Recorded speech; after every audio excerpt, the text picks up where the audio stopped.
sounds so good. Hey everyone, it's Ben Hardy here, and in today's video we're going over a Maserati Ghibli S Q4. So basically what that stands for is it just has a little bit higher power output and it has all-wheel drive. So as always, a huge shout out and thank you to the Maserati / Alfa Romeo dealership here in downtown Salt Lake for providing us with this Ghibli. Definitely check out their inventory. They actually have quite a few of these pre-owned, which you can get a great deal on them. Let's get into it. Under the hood of the Ghibli, we have a 3-liter twin-turbo V6 that goes through an 8-speed automatic transmission. Power outputs are 424 horsepower and then 428 pound-feet of torque with a 0 to 60 time of just over 4.5 seconds. Fuel economy 17 around town and then 24 on the highway.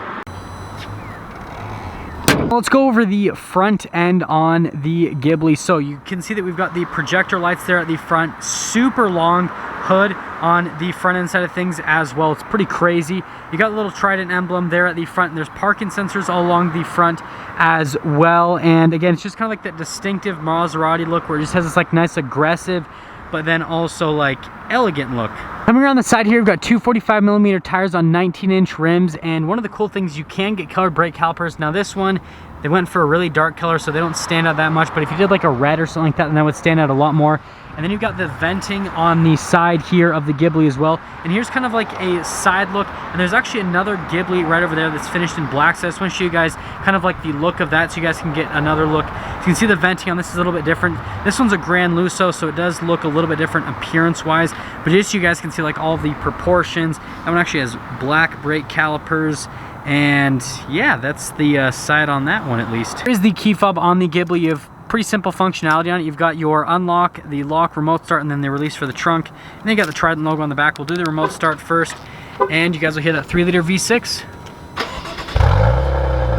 It's actually pretty loud for a V6. Now we'll talk about this more on the, we'll have the rev clips, then we'll talk about it more on the driving portion, but it actually sounds really good.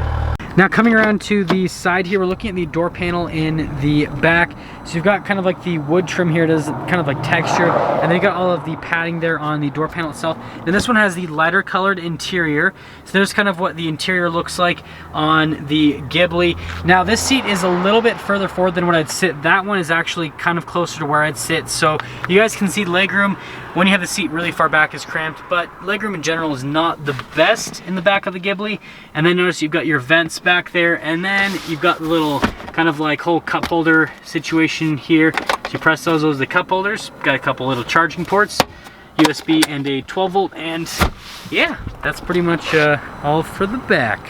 Coming here to the front, we do have keyless entry with the Ghibli.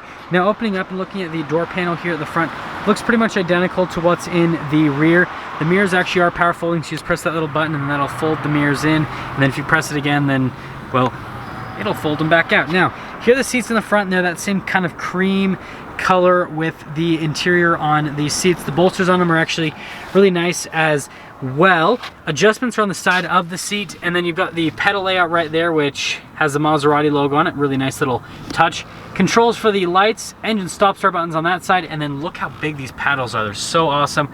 Talk about that more in the driving portion. Then you do have radio controls on the back of the steering wheel. Now let's start up the Ghibli here. Just have to press the push button, and then that'll start up and the infotainment system will start up, and sorry about the climate controls. Now here is the steering wheel. So we've got the smooth leather all around, and then you've got the stitching there in the center. Voice command phone controls on this side, and on the other side you've got your cruise control. And again, you have those massive paddles, which notice that they aren't attached to the steering wheel, they're attached to the steering column.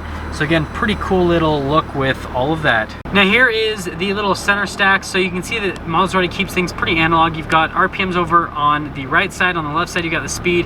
And then there in the center, it's telling me that the door is ajar. So we'll quickly close the door so you guys can see the rest of it. So there's a couple different menus you can scroll through. They kind of stole this right from FCA. Maserati keeps it pretty simple though. They just kind of put their own little touch on it. Little Maserati clock there at the top.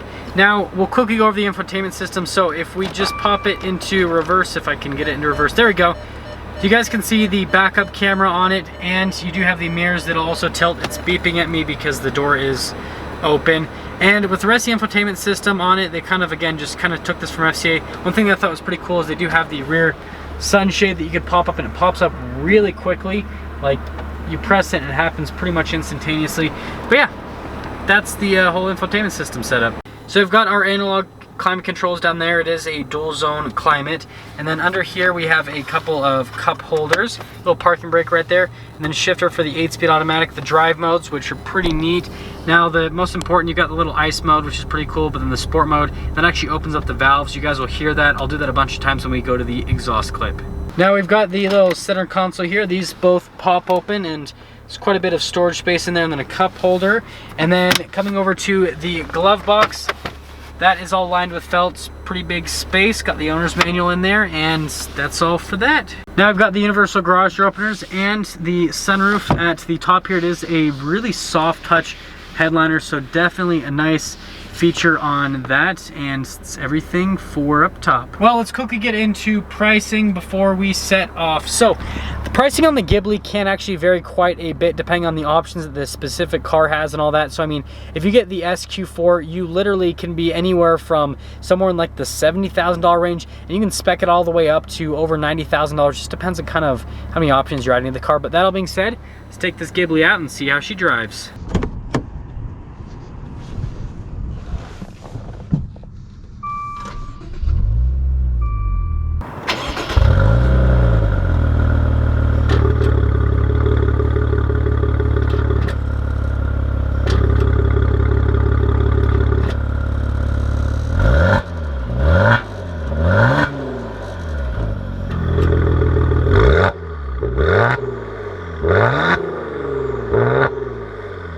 Let's talk about visibility here in the Ghibli before we set off. So visibility over the hood and everything, it is a little bit longer of a hood, so it does take a second to get used to. Just kind of take that into account.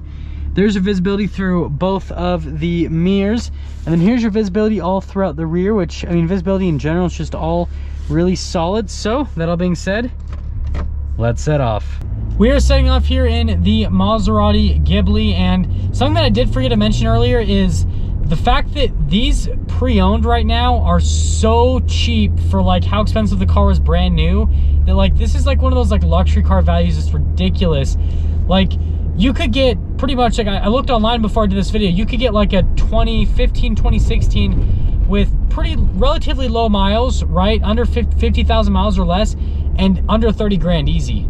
It's crazy like how much these cars have depreciated. So if you're not looking at a new one and maybe a used one, it's also a pretty good value. But initially setting off here, ride quality, I mean, it's on average. It's on average. It's average for a luxury sedan.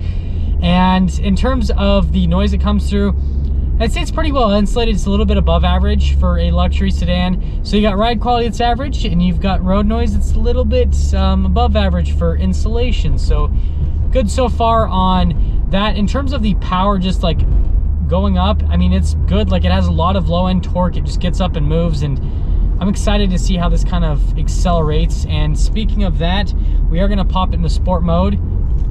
Instantly downshifted. You can hear the exhaust open up a little bit more. Like, yeah, you can, I mean, you guys heard in the acceleration, but you can definitely just like right off the bat, you can hear a difference in sound quality, whether the valves are open or closed. And then we are going to pop over into the manual shift mode and see how that goes. Oh, those paddles are really responsive. So the gear shifts are very, very quick. Exhaust actually sounds pretty good. Yeah, I mean, as soon as you press the paddle, it's just like instantly goes the next gear. So this 8-speed automatic, really solid. Yeah, the downshifts, just, I mean, boom, instantly. Ooh, sounds like a race car, kind of. This is a really good sounding 3-liter V6. And going around this, I'm actually going around this relatively quickly. Yeah, that didn't upset the car, that little bump. And the body roll, it just doesn't have a ton of body roll. It's really solid. Okay, we're gonna get another acceleration here. That sounds so good. This sounds really, really good. I love that exhaust note. I love the kind of like burbles it makes on upshift. It just has like this, I don't know how to explain it. Like, it just sounds really good. And that's kind of like one of the things about Maserati is they're so good at making cars just have like this sound quality that's just absolutely crazy. I just got to get that one more time, guys. I just got to hear what that sounds like. Just Just one more time. It's also, I'm doing this for your sake, guys. This is more for you than for me, okay? It's so quick and it sounds so good. Those downshifts are absolutely fantastic. Wow, and the gear ratios, they've nailed it with the gear ratios too. So I would say it looks like, without going all the way to redline, it looks like first gear probably ends at about 35 miles an hour roughly, which is just perfect. That's exactly what you want if you're gonna have like fun, like as a performance car, right? You just, it's so good. See how it sounds under here? I hope you guys appreciated that, because that sounded really good. It makes like little popping sounds. It just, yeah, it has so much character. And let's get into summing things up with the Ghibli and I guess just where this really stands. So again, from like a new perspective, yeah, these are pretty high up there from a price point perspective. But if you get these pre-owned with a few miles on them and maybe just a few years old, the depreciation on them is large enough that you could get a really nice luxury car with really solid performance that sounds really nice. And just, I mean, this transmission is so responsive. Like everything about this car is just so much fun, and you're not going to be spending a ton of money. Now, I understand that having a luxury car can have higher costs from a maintenance perspective, but if you spend as much money on this as what like a brand new Toyota Camry is, or even, I mean, it's even less, some of these are even less than that, right? It's like freaking Toyota Corolla or Toyota Yaris money, then you're already not spending that much money up front. So even if it's a little bit more to maintain, you'd have a really cool looking luxury car, and you're not gonna be out a ton of money in terms of like the initial purchase price at least.